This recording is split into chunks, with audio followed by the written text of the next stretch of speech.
وَتِلْكَ الْأَمْثَالُ نَضْرِبُهَا لِلنَّاسِ وَمَا يَعْقِلُهَا إِلَّا الْعَالِمُونَ. Berkata Abu Abbas, dafallahu amma siwahu kullama yata'allaqu bihil musyrikun.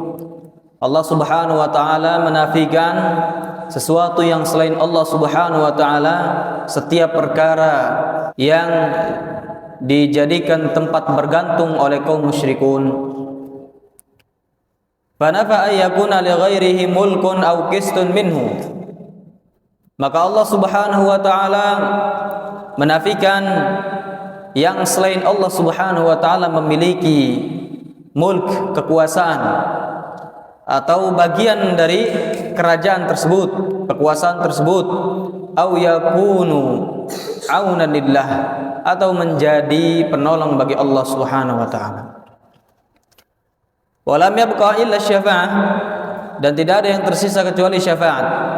Fabayyana annaha la tanfa'u illa liman adina lah ar-rabb. Kemudian Allah Subhanahu wa taala menjelaskan bahwasanya syafaat tidaklah bermanfaat kecuali bagi orang yang Allah izinkan. Ikhwani fillah, barakallahu fikum.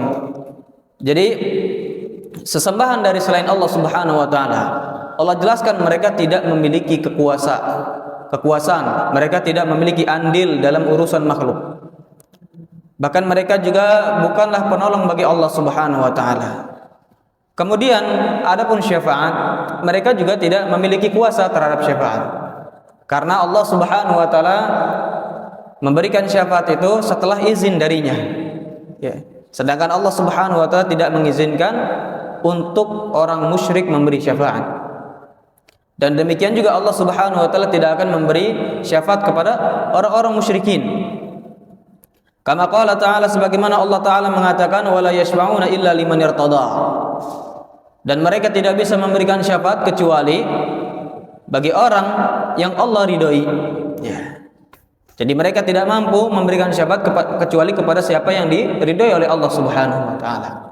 Jadi orang yang mendapatkan syafaat, orang yang menerima syafaat adalah orang yang diridhoi ucapan dan perbuatannya. Sedangkan kaum musyrikun yang mereka menyembah selain Allah tidak mungkin diridhoi ucapan dan perbuatannya. Ya. Bagaimana Allah bisa ridho terhadap perbuatan kufur, terhadap perbuatan kesyirikan? Paham di sini ya?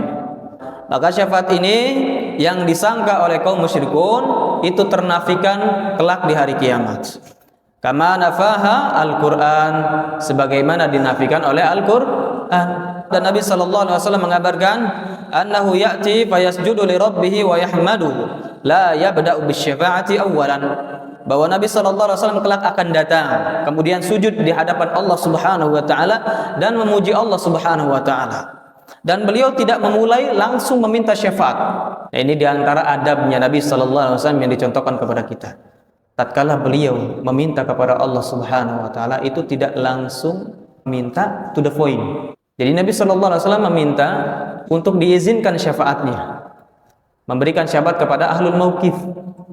Nabi sallallahu alaihi wasallam tidak langsung mengatakan, ya Allah, ya Rabb, misalkan, tasyaffa, terimalah syafaatku. Tidak demikian. Tapi Nabi sallallahu alaihi wasallam memuji Allah Subhanahu wa taala, memuji Rabb-nya. Demikian ya ikhwan, kita ini tatkala meminta kepada Allah Subhanahu wa taala hendaknya kita sebut nama Allah Subhanahu wa taala, kita sebut sifat Allah Subhanahu wa taala. Contoh misalkan kita ingin meminta kepada Allah Subhanahu wa taala untuk dilancarkan bisnisnya, untuk diberikan rezeki, maka kita ucapkan nama Allah, ya Razzaq, wahai pemberi rezeki, barulah antum minta urzuqni, berikanlah aku rezeki. Sama antum juga, misalkan si hamba mau minta uang sama Aldi, ya, puji dulu Aldi. Aldi, masya Allah ganteng, masya Allah pinter. Mungkin Hamam belum ngomong minta uang aja sudah dikasih uang, ya enggak? Enggak, Aldi? Enggak. Paham di sini? Jadi kalau antum minta kepada Allah Subhanahu wa taala, puji dulu. Sebagaimana yang dicontohkan Nabi sallallahu alaihi wasallam. Kemudian dikatakan pada Nabi sallallahu alaihi wasallam, irfa' ra'sak. tatkala Nabi sallallahu alaihi wasallam selesai dari memuji Allah, Allah mengatakan kepada Nabi, irfa ra'sak, angkatlah kepalamu, wa qul yusma', dan katakanlah niscaya akan didengar, was'al tu'ta, dan mintalah engkau akan diberi, washfa' tusyaffa', dan berilah syafaat engkau akan diterima syafaatnya. Nah, di sini yang jadi saksi pembahasan bahwa Nabi sallallahu alaihi wasallam yang mampu memberikan syafaat kepada ahlul mauqif.